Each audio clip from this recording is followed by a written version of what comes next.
Olá, meus amigos e minhas amigas! Sejam bem-vindos ao Periscópio, um canal dedicado a histórias e curiosidades.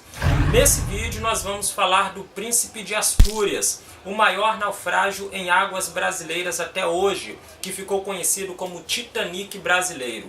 Se você gosta de histórias e curiosidades, malandramente, deixa um like no vídeo, se inscreve no canal enquanto roda a vinheta.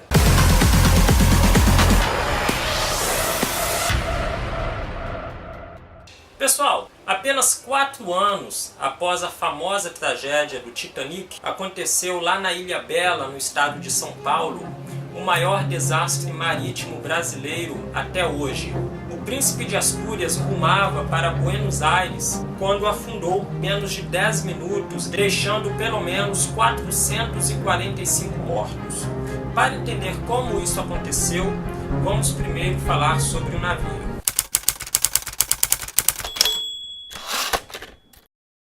Pessoal, o Príncipe de Astúrias começou a ser construído no ano de 1908 em estaleiros na Escócia. Ele foi construído sob encomenda da empresa Pinilhos e Izquierdo, uma empresa espanhola que realizava transporte de passageiros e cargas. Ele foi construído em conjunto com outro navio idêntico a ele, um navio gêmeo chamado Infanta Isabel. O Infanta Isabel ficou pronto primeiro, foi lançado, e no ano de 1914, no mesmo ano em que afundou o Titanic, ficou pronto o Príncipe de Astúrias, e nesse mesmo ano ele também começou a operar.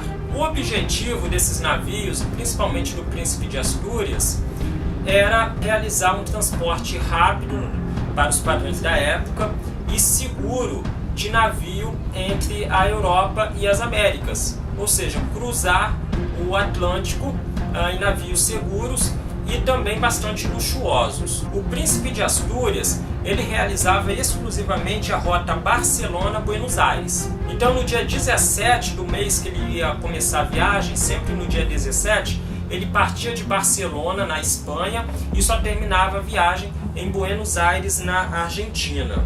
Partindo de Barcelona, ele fazia escalas em Cádiz e Las Palmas, na Espanha.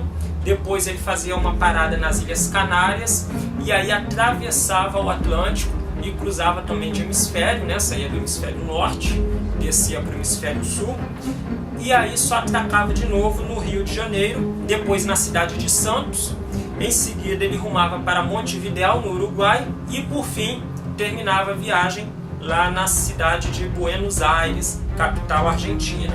Essa viagem toda podia durar até 30 dias. Esse navio ele era muito moderno e contava com tecnologia de ponta para a época.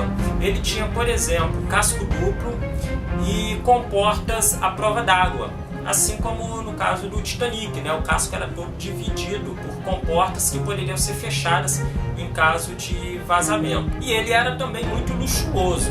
Por exemplo, ele contava com uma biblioteca exclusiva para uso dos passageiros, cujas estantes eram feitas de mogno e os assentos eram de couro. O restaurante do Príncipe de Astúrias era decorado com painéis de carvalho japonês e quadros com molduras de nogueira. O salão de música tinha uma grande escadaria com laterais e corrimãos trabalhados em madeira. O chão do salão de entrada era decorado com tapetes persas e também tinha um piano feito exclusivamente para ser tocado a bordo do Príncipe de Astúrias. Também no convés principal dele, onde os passageiros podiam passear, tomar banho de sol, desfrutar da vista do mar, as janelas eram tapadas com vidros de cristal para proteger os passageiros do vento produzido pelo navio enquanto ele se deslocava. Então era um navio muito moderno, muito luxuoso, que tinha no total cerca de 151 metros de comprimento e 17 de largura. Ele podia transportar até 1.890 passageiros e pesava 16.000 toneladas e meia. E também ele realizava transporte não só de passageiros, como de carga também, o que era comum naquela época. Hoje os navios são divididos, ou o navio transporta pessoas ou transporta carga. Naquela época não. As linhas eram feitas por navios transportando as duas categorias, tanto passageiros quanto carga. O Príncipe de Astúrias realizou a travessia do Atlântico ligando a Espanha a Buenos Aires 5 vezes com sucesso. No dia 5 de março de 1916, ele realizava essa viagem pela 6ª vez e se encontrava exatamente neste dia na costa do estado de São Paulo, sob o comando do capitão José Lutina e transportando 588 passageiros e tripulantes. Aquela viagem era realizada sob uma atmosfera de medo provocada pela Primeira Guerra Mundial. Lembrando que estamos falando do ano de 1916, exatamente na metade da Primeira Guerra Mundial, que foi de 1914 a 1918. E nesse período muitos navios eram afundados, inclusive navios mercantes que não tinham nada a ver com a guerra, mas muitas vezes eles eram atacados e afundavam. Às vezes por desconhecimento, porque o comandante de uma embarcação, de um navio, um submarino, avistava uma embarcação inimiga, mas não conseguia identificar se era militar ou civil e atacava a si mesmo. Na dúvida ele atacava, ou então atacava acreditando que era uma embarcação militar, ou então também estrategicamente, sabendo que se tratava de um navio de carga, por exemplo, ele poderia atacar com a intenção de afetar aquela nação inimiga. Porque o navio de carga ele poderia estar transportando, por exemplo, metais que seriam utilizados na fabricação de armas. Então, se aquele material não chegasse àquele país, teriam menos armas para serem utilizadas contra o país inimigo. Então, era muito comum navios mercantes que não tinham a menor condição de defesa serem atacados e afundados. Muitas pessoas morriam, pessoas que não tinham nada a ver com a guerra acabavam morrendo, e até mesmo o Brasil nesse período perdeu alguns navios, E também naquele período pairava sobre quem viajava de navio o fantasma do Titanic. Não tinha nem 4 anos que o Titanic tinha afundado, ele afundou em abril de 1912, esse acidente foi em 1916, então ele ia completar 4 anos no mês seguinte, e isso impactava muitas pessoas, Era uma tragédia que estava muito recente ainda na memória das pessoas. Mas apesar de tudo isso, a travessia do Atlântico foi bastante tranquila, e inclusive o Príncipe de Astúrias cruzou no meio do caminho com seu irmão gêmeo, o Infanta Isabel, no qual muitos passageiros tiraram fotos do Príncipe de Astúrias, que inclusive são os últimos registros feitos dele antes da tragédia.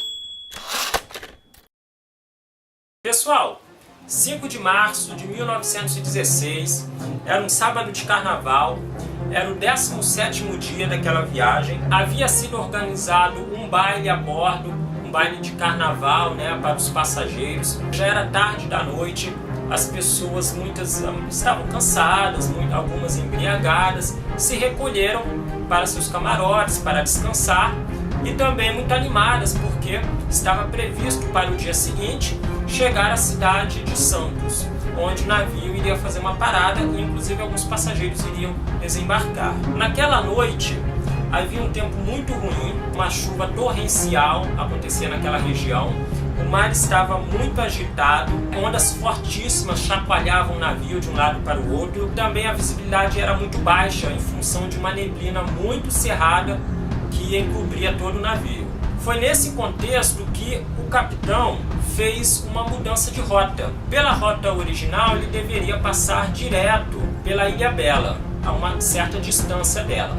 Porém, ao atingir as imediações da Ilhabela, ele realizou uma curva na direção oeste, passando entre as ilhas de Búzios e a Ilha Vitória, como vocês podem ver aí na imagem. E fez uma rápida parada na Ilha Vitória, com o intuito de remanejar a carga. Por quê? Uma parte da carga deveria ser desembarcada na cidade de Santos. Porém, esta carga não estava acondicionada nos porões do navio adequadamente. Por quê? Como ele tinha cargas com destino a vários portos distintos, era importante que esta carga estivesse organizada de modo que a carga que fosse ser descarregada primeiro estivesse mais acessível do que as demais. Mas lá em Barcelona, antes de o navio zarpar, essa carga havia sido acondicionada no navio de forma errônea. O capitão, já antevendo esse problema, ele fez essa parada na Ilha Vitória para o remanejamento da carga e deixando mais acessível, mais perto das saídas do porão do navio, a carga que deveria ser desembarcada em Santos. Em seguida, essa parada foi bem rápida, ele retomou a viagem e fez uma curva para o sul para retomar a rota original. Porém, antes que isso acontecesse, por volta das 4 da madrugada, a proa do navio se choca violentamente contra rochas de uma localidade conhecida como Ponta da Pirapura. Esse choque causou um rasgo de 40 metros no casco do navio. Imediatamente a água fria começou a entrar no porão e na casa de máquinas do navio, o que provocou uma ocorrência que contribuiu muito para agravar a situação, que é o seguinte: para quem não sabe, um navio como o Príncipe de Astúrias, que era um vapor, ele era movido a vapor, ele tem no seu porão várias fornalhas que são alimentadas com carvão, cujo calor é direcionado para uma grande caldeira que ferve a água, e esse vapor depois, sob pressão, a energia dele, melhor dizendo, é direcionado para as hélices, gerando um movimento para deslocar o navio. Quando acontece um vazamento no casco e a água invade a casa de máquinas, é necessário desligar as fornalhas e retirar o carvão, porque se isso não for feito, as caldeiras correm o risco de explodir. E como o acidente foi muito rápido, não houve tempo de realizar esse trabalho. Então, imediatamente, poucos minutos após o impacto, a água fria penetrou na casa de máquinas, atingiu as fornalhas, provocando a explosão de 2 caldeiras, o que contribuiu para causar um pânico geral no navio. Inclusive, algumas pessoas já foram vitimadas nesse momento, e deixando o navio às escuras, o que causou um pânico geral no navio. A maioria dos passageiros ainda estava dormindo no meio do acidente, então foram acordados com o impacto com as pedras ou pela explosão das caldeiras, mas o navio já estava às escuras e eles não tinham informação, não sabiam direito o que estava acontecendo. A maioria das pessoas, após o naufrágio do navio, foi lançada na água sem colete salva-vidas, não porque eles estivessem em falta, mas porque não tiveram tempo de vesti-los. Não houve tempo nem mesmo para enviar um pedido de socorro, não foi enviado um SOS e muito menos para baixar os botes salva-vidas, né? Em apenas 2 minutos após o choque contra as pedras da Ponta Pirapura, a proa do navio já estava submersa e a popa já estava totalmente fora da água. E em menos de 10, o navio já havia afundado completamente e já se encontrava no fundo do Atlântico, a uma profundidade de cerca de 40 metros. Naquela região, o mar não é muito fundo. Como eu falei, nenhum bote foi baixado, mas apesar disso, teve um que ficou flutuando ali junto com os destroços, porque conforme o navio se revirava ali enquanto afundava na água, teve um bote só que se desprendeu ali e acabou boiando na água por acidente mesmo, né? Os demais foram arrastados junto com o navio para o fundo do oceano. Muitos passageiros morreram dentro do navio, não conseguiram chegar ao convés, né? Porque além de ter sido tudo muito rápido, praticamente no momento do impacto, minutos depois, o navio já estava escuro, né? Então a maioria das pessoas acabou morrendo afogada mesmo, presas dentro do navio. E aqueles que caíram na água, alguns morreram afogados, mas muitos também morreram ao ser arremessados pelas ondas violentas contra as pedras da Ponta Pirapura, as mesmas que haviam atingido a lateral do navio. Então, como eu falei anteriormente, lembre-se que estava chovendo naquela noite, o mar estava muito agitado, e após o naufrágio as pessoas eram jogadas pelas ondas contra essas pedras e muitas morriam nesse impacto. O bote que se desprendeu por acidente do navio e ficou ali flutuando em meio aos destroços e os náufragos, imediatamente ele foi agarrado pelos náufragos, né? As pessoas subiram nele e começaram a remar até que chegaram numa praia, numa localidade conhecida como Sapo da Pirapura. Lá as pessoas desembarcaram e um grupo embarcou de volta no bote e retornou ao local do naufrágio no intuito de resgatar mais sobreviventes. Ao todo, o bote fez 3 viagens. o que salvou mais de 100 pessoas. Havia 2 brasileiros a bordo do navio. Um deles era o estudante de engenharia e gaúcho José Martins Viana, de 20 anos na época. Ele foi acordado pelo impacto do navio, conseguiu chegar até o convés e foi lançado à água quando o navio afundou. Ele ficou boiando ali por alguns minutos até que foi resgatado, foi puxado da água por uma senhora espanhola para dentro daquele bote que havia ficado flutuando ali. A outra brasileira era uma mulher de nome Zoila da Silva. Ela estava viajando com o marido, um argentino, e ambos foram dados como desaparecidos, né? Não se conhece ao certo o destino desses dois, mas muito provavelmente acabaram falecendo, né? Foram dados como desaparecidos, provavelmente morreram. Um cargueiro francês chamado Vegas, que circulava naquela região, ele começou a avistar destroços na água bem próximo do navio. Isso chamou a atenção dele e o capitão mudou o rumo para a direção desses destroços. Conforme ele avançava, esses destroços iam aumentando em quantidade ao redor do navio. Mais à frente começou a encontrar alguns corpos, e aí os tripulantes passaram a ter certeza de que houve um naufrágio ali. Esses corpos foram aumentando em número conforme o navio avançava, e mais à frente encontrou o bote cheio de sobreviventes, realizando mais uma viagem de volta ao saco da Pirabura. Esse bote foi resgatado pelo Vegas, que foi até a praia, resgatou também os demais sobreviventes que estavam lá e também retirou da água alguns cadáveres. Em seguida, o Vegas foi até a cidade de Santos e lá desembarcou os sobreviventes e os corpos que foram resgatados da água também.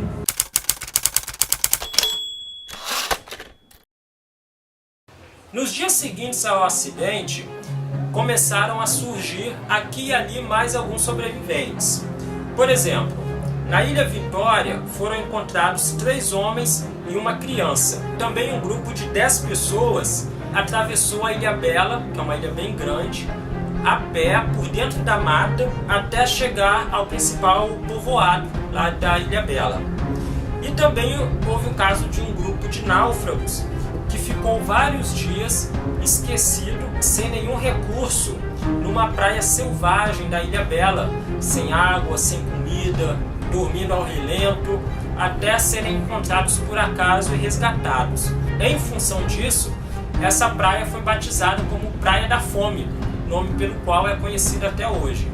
Os corpos, como eu falei anteriormente, uma pequena parte foi resgatado aí pelo Vegas, mas a maioria ficou boiando lá pela água mesmo e acabaram sendo carregados até as praias da Ilha Bela, daquele arquipélago na verdade, né? Porque a Ilha Bela não tem só ela, é um arquipélago, tem outras ilhas menores ali, a Ilha Bela é a principal. E aí esses corpos foram carregados até essas praias pelo movimento natural do mar mesmo, tá? Para quem não sabe, o mar ele tem essa tendência, qualquer coisa que você jogue na água, no mar que flutua, a tendência é ser carregado de volta para a areia. Aliás, é por causa desse fenômeno que no dia 1º de janeiro, normalmente, a orla da praia está sempre cheia de flores, barcos para Iemanjá que as pessoas deixam na água, enfim, qualquer coisa que as pessoas costumam jogar aí na virada do ano no mar e que flutua, no outro dia de manhã está tudo de volta na areia, porque o mar tem essa característica. Então esses corpos eles foram levados para a areia, e algumas praias ficaram coalhadas de corpos porque chegaram a receber centenas de corpos em períodos de poucas horas. Uma delas em especial ficou tão cheia de cadáveres que foi batizada de Praia das Caveiras, tá? E até hoje é chamada por esse nome. A maioria desses corpos foi enterrada ali na areia mesmo pelos moradores locais. Alguns poucos foram transportados para a cidade de Santos, sobretudo aqueles transportados pelo cargueiro Vegas, né? Mas a maioria ficou ali naquelas praias mesmo, porque aquela é uma região de difícil acesso até hoje. Não é muito fácil ainda hoje chegar naquela região, então não foi feito um trabalho naquela época de resgate dos corpos, coisa que era muito comum naquela época. Pessoas que sobreviviam a naufrágios, por exemplo, a empresa que operava o navio não tinha responsabilidade sobre os sobreviventes, sobre o resgate dos corpos, tá? Só para você ter uma ideia, no caso do Titanic, por exemplo, Os próprios tripulantes que sobreviveram, alguns foram resgatados, foram levados para Halifax, no Canadá, e outros para os Estados Unidos, né? E se quisessem voltar para a Europa, era problema deles, tá? Isso tanto com os tripulantes, imagine os passageiros, né? Porque a empresa não tinha essa responsabilidade que uma empresa tem hoje sobre o funcionário seu, tá? As leis naquela época, os costumes eram outros, tá? Se um tripulante, por exemplo, quisesse retornar para a Europa, ele tinha que comprar uma passagem bonitinha, embarcar como passageiro normal e voltar lá, ou conseguir uma vaga num navio da empresa como tripulante para retornar à Europa, tá? Então as leis eram muito diferentes de hoje, por exemplo, que é a responsabilidade da empresa. Por exemplo, transportar um sobrevivente, dar apoio para famílias das vítimas, né? Pagar hotel, hospedagem, dar apoio psicológico, era bastante diferente naquela época. Também é muito conhecida a história dos cadáveres que foram saqueados nas praias. Alguns oportunistas se aproveitaram daqueles corpos ali. Havia algumas pessoas de posses no navio e eles aproveitaram para roubar qualquer coisa, joias que eles estivessem transportando, carteiras, dinheiro, peças de roupa. Existem casos, inclusive, de cadáveres que foram mutilados, tá? Pessoas cortavam dedos, orelhas de cadáveres para facilitar a retirada de um brinco, de um anel, né? Isso também é muito comum, inclusive até hoje. Tá? No caso, por exemplo, do acidente com o Fokker Sendatã, que caiu no Jabaquara, que eu já fiz um vídeo falando a respeito, tá? Se você quiser conhecer mais essa história, é só clicar no link que eu vou deixar aqui na descrição. Houve pessoas que se aproveitaram da confusão ali no calor da tragédia, fogo para todo lado, um monte de cadáver no meio da rua, dentro das casas, pessoas em pânico. Houve gente que invadiu as casas com o intuito de roubar objetos que estivessem ali dentro. E roubos semelhantes aconteceram também no caso do naufrágio do Príncipe de Astúrias, né? Então, para você ver que essa não é uma prática recente. Oficialmente foram contabilizados 445 mortos e 133 sobreviventes. Destes, 87 eram tripulantes. Mais da metade da tripulação sobreviveu. Apenas 56 dos sobreviventes eram passageiros do navio. Os passageiros eles tiveram mais dificuldade para sobreviver porque estavam alguns embriagados, estavam muito cansados do baile e estavam dormindo no momento do impacto contra as pedras da Ponta Pirabura. Isso foi alta madrugada, por volta das 4 horas da manhã. Então, as pessoas estavam dormindo no momento do impacto. Em poucos minutos também a luz do navio apagou, então a maioria dos passageiros não conseguiram chegar até o convés e acabaram falecendo. Diferente dos tripulantes que estavam acordados, a maioria, né, e trabalhando no navio naquele momento. Então, muitos deles, além de ter avistado o acidente e saber desde o começo que o navio estava prestes a afundar, alguns foram avisados por colegas, né?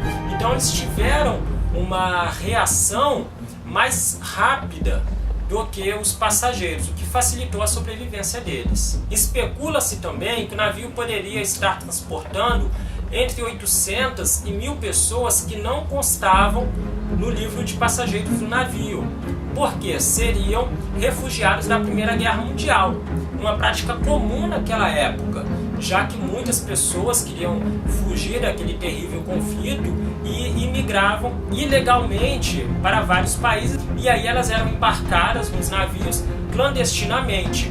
E isso poderia ter acontecido também com o Príncipe de Astúrias. Ele poderia comportar ali até 1000 pessoas nos seus porões, 1000 pessoas escondidas ali.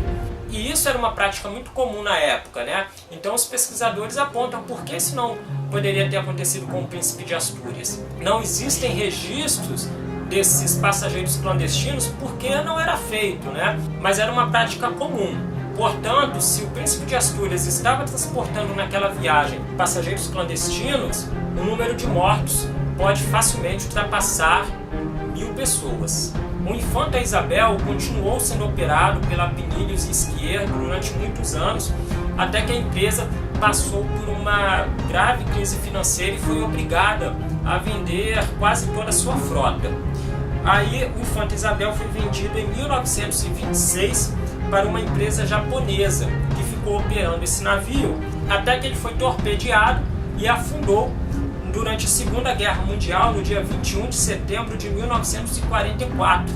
Ele foi atingido pelo submarino americano Redfish e afundou. Como eu já expliquei, o Príncipe de Astúrias, além de transporte de passageiros, realizava também transporte de cargas. Nessa viagem, ele estava carregando chumbo, cobre e estanho. E especula-se que ele também estivesse carregando cerca de 11 toneladas de ouro, que iria servir de lastro para um banco argentino. Essa carga de metais preciosos despertou na atualidade o interesse de empresas que começaram a solicitar à Marinha autorização para salvatagem nos destroços do Príncipe de Astúrias. A salvatagem, para quem não sabe, é o ato de você mergulhar até um naufrágio e resgatar peças, mercadorias, ou qualquer coisa que você puder resgatar daquele destroço. Essa salvatagem foi autorizada em 1989. Pelo menos 4 equipes realizaram mergulhos lá nos destroços do Príncipe de Astúrias, que, lembrando, se encontra a cerca de 40 metros de profundidade. Esses mergulhos são bem difíceis, tá? Porque o navio, ao atingir o fundo do oceano, ele se partiu em 3 pedaços. E também é uma correnteza muito forte no local e a visibilidade ali também é muito baixa. Essas equipes de salvatagem e mergulho usaram, portanto, dinamites para facilitar o acesso ao navio, dinamitaram os destroços, o que provocou uma completa desfiguração dele. Mas, apesar dos esforços desses mergulhadores, nada de valor monetário foi encontrado, apenas alguns artigos de valor histórico e cultural, inclusive uma estátua de bronze que foi resgatada pelo explorador grego, radicado brasileiro, e também um dos principais pesquisadores do Príncipe de Astúrias, chamado Janis Platon. Essa estátua foi doada para a Marinha do Brasil e hoje serve de adorno no jardim do Museu da Marinha, no Rio de Janeiro. Ele também recuperou muitos artigos de marinharia, peças de metal e porcelana, como talheres, copos, pratos, e se encontra tudo exposto lá no Museu Náutico da Ilhabela. Para evitar novos desastres no mesmo local, foi construído na Ponta da Pirapura um farol, que se encontra em operação lá até hoje. E assim concluímos a história do Príncipe de Astúrias, um naufrágio que ficou conhecido como Titanic brasileiro em razão do número de vítimas, comparável ao do grande e famoso transatlântico inglês. Se você gostou do vídeo, deixa aí o seu like, se inscreve também no canal, ajuda a divulgar também, compartilha o vídeo nas redes sociais, indica o canal para os seus amigos, fala aí para os seus amigos, conhecidos, familiares, animais de estimação, entra lá no Periscópio, dá uma olhada lá, se inscreve, é o melhor canal do YouTube, tá bom? Muito obrigado pela sua audiência e até o próximo vídeo. Um grande abraço e até mais!